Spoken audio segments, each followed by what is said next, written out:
Pergi-pergilah di pinggir kota, berkelah malam di pinggir muara. Kalimah bismillah permulaan kata, ucapan salam pembuka bicara. Bismillahirrahmanirrahim. Assalamualaikum warahmatullahi wabarakatuh. Yang berusaha Profesor Dr. Umar bin Yaakob, Pengerusi Lembaga Pemegang Amanah MIDB, Ustaz Pemegat Muhammad Amin bin Megat Muhammad Noor, Pengarah Eksekutif MIDB, Dr. Kamalia binti Nurdin, Pengurus Besar CIT, Encik Naufal bin Jailani, Ketua Sektor Kurikulum MIDB, ahli-ahli lembaga MIDB, barisan guru-guru sekolah ikram, rakan-rakan seperjuangan dan semua penonton yang dikasihi sekalian. Dalam video ini, saya akan menyampaikan sebuah syarahan yang bertajuk Manfaat Membina Pribadi Muslim. Bantuan dan kontuan.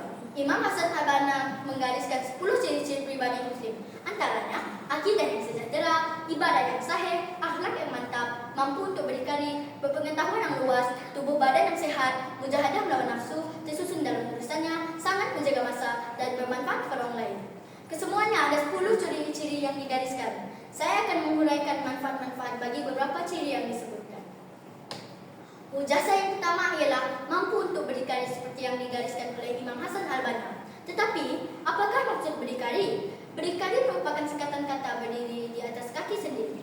Manfaat berdikari ialah memupuk sikap rajin berusaha dalam diri.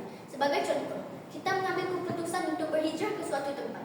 Kita perlu memikirkan cara untuk meneruskan hidup. Setiap langkah yang dia ambil untuk mempertahankan hidup itulah yang dikira sebagai usaha kita untuk berdikari. Berdikari juga boleh disamaartikan dengan melakukan kerja tanpa mengharapkan bantuan orang lain. Berdikari sangat penting untuk menentukan hidup kita sebagai manusia, sama ada kita boleh bertahan hidup maupun tidak. Manakala kita hendak sentiasa berharap dengan bantuan orang bagi mendapatkan sesuatu, berdikari itu akan mengajar kita memupuk sikap rajin berusaha bagi mendapatkan sesuatu. Dalam dunia Allah yang cukup luas ini, kita dapat melihat sifat berdikari dengan jelas, terutama dalam sistem kehidupan hewan. Misalnya penyu. Penyu merupakan hewan yang bertelur dan menyembunyikan telurnya di dalam pasir. Telur itu akan menetas selepas 45 hingga 60 hari.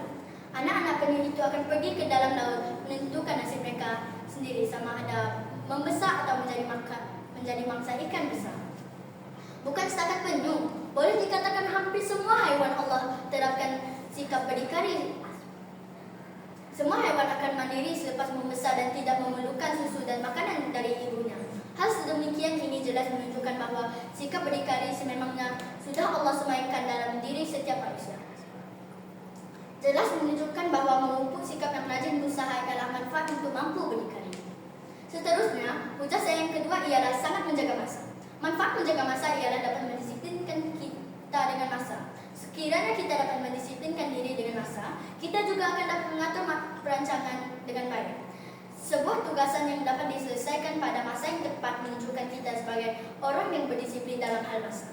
Islam juga mementingkan masa. Buktinya, Allah telah bersumpah atas masa dalam surah Al-As ayat 1 hingga 3 yang bermaksud, demi masa, sesungguhnya manusia itu berada dalam kerugian, kecuali mereka yang beriman dan yang berpesan-pesan kepada kebenaran dan mereka yang berpesan-pesan kepada kesabaran. Ayat ini jelas menunjukkan bahawa Allah juga menuntut Muslim agar mengambil berat tentang masa. Seperti yang dikatakan tadi, pengurusan masa yang baik mampu mendisiplinkan kita. Lihatlah contoh di negara Jepun. Jepun menjadi negara contoh dan model terbaik dalam pengurusan masa. Masyarakat Jepun berpegang pada sebuah pepatah Jepun, yaitu masa ibarat pedang. Jika kamu tidak memotongnya, maka ia akan memotong kamu. Orang Jepun sangat mengutamakan masa. Contoh pengurusan masa mereka ialah masa ketibaan dan pelepasan Shinkansen ataupun kereta api berkelajuan tinggi mereka. Shinkansen perlu tiba dan berlepas pada masa yang tepat. Ketetapan masa ini menyebabkan kebanyakan orang Jepun selesa menggunakan Shinkansen. Bukan itu sahaja, semua orang Jepun yang menggunakan eskalator juga akan berdiri di sebelah kiri saja dan mengosongkan ruang sebelah kanan. Hal ini bagi memberi ruang kepada mereka yang mengejar masa dan terburu-buru. Sikap orang Jepun yang menitik beratkan masa menjadikan mereka berdisiplin jelas menunjukkan bahawa mampu mendisiplinkan diri ialah manfaat kepada menjaga masa. Hujah saya yang terakhir ialah bermanfaat kepada orang lain. Manfaat jika kita bermanfaat kepada orang lain ialah kita akan dihormati dan disayangi oleh masyarakat sekeliling. Jika kita selalu membawa manfaat kepada orang lain, seperti menghulurkan bantuan dan menawarkan jasa kepada orang, hal sedemikian ini akan dapat menjadikan orang menyayangi kita sekaligus menjadikan kita dihormati oleh orang ramai. Nabi SAW pernah bersabda yang diriwayatkan oleh adalah orang yang dapat menerima dan diterima oleh orang lain, dan tidak mempunyai kebaikan bagi orang tidak dapat menerima dan tidak dapat diterima oleh orang lain. Dan sebaik-baik manusia ialah yang bermanfaat untuk manusia yang lain. Hadis ini jelas menunjukkan bahwa Rasulullah mengajarkan kita agar sentiasa menjadi orang yang bermanfaat.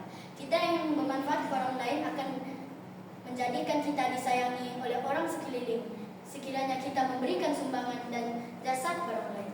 Dunia kita ini masih dibelenggu dengan kerakusan tentera Zionis Israel dalam merampas tanah Palestin dan mencabul hak asasi manusia Palestin. Negara-negara Islam menentang hebat tentang masalah peperangan ini. Bahkan ramai lagi mereka yang bukan beragama Islam juga hadir dan menentang tindakan kejam Zionis. Walaupun kita tidak dapat menyertai peperangan di sana, namun kita hendaklah memastikan kita sebagai orang yang bermanfaat. Sambutlah seruan boikot yang diadakan oleh masyarakat kita, kerana itu juga akan dapat membantu mereka di sana. Sekecil-kecil bantuan juga dapat menjadikan kita sebagai orang yang bermanfaat. Walaupun kita tidak dapat melihat mereka, namun kasih sayang kita masih lagi terasa, kerana itulah ikatan ukhuwah kita sebagai sesama Muslim. Cukuplah kasih sayang sebagai balasan di atas jasa dan sumbangan kita sebagai manusia yang bermanfaat. Jelas menunjukkan bahawa disayangi dan dihormati masyarakat sekeliling ialah manfaat pada ciri bermanfaat kepada orang lain. Hadirin dan hadirat sekalian, tuntasnya kesimpulan dari segala isi yang diberikan ialah yang pertama, mampu untuk berdikari bagi menyamai sikap rajin berusaha. Yang kedua, menjaga masa dapat mendisiplinkan diri. Dan yang ketiga pula ialah bermanfaat untuk orang lain dapat menjadikan diri kita disayangi dan dihormati oleh masyarakat sekeliling. Kesemuanya ciri-ciri yang digariskan oleh Imam Hasan Al-Banna mempunyai manfaat-manfaat yang tersendiri. Jika kita teringin mencapai pribadi Muslim yang teguh, kesimpulannya juga jelaslah bahawa banyak manfaat bagi ciri-ciri pribadi Muslim yang mulia yang telah digariskan oleh Imam Hasan Al-Banna. Akhir kata, semoga kita berjaya menjadi seorang Muslim yang baik dan diridhai oleh Allah Subhanahu Wa Taala. Sekian, wabillahi taufik.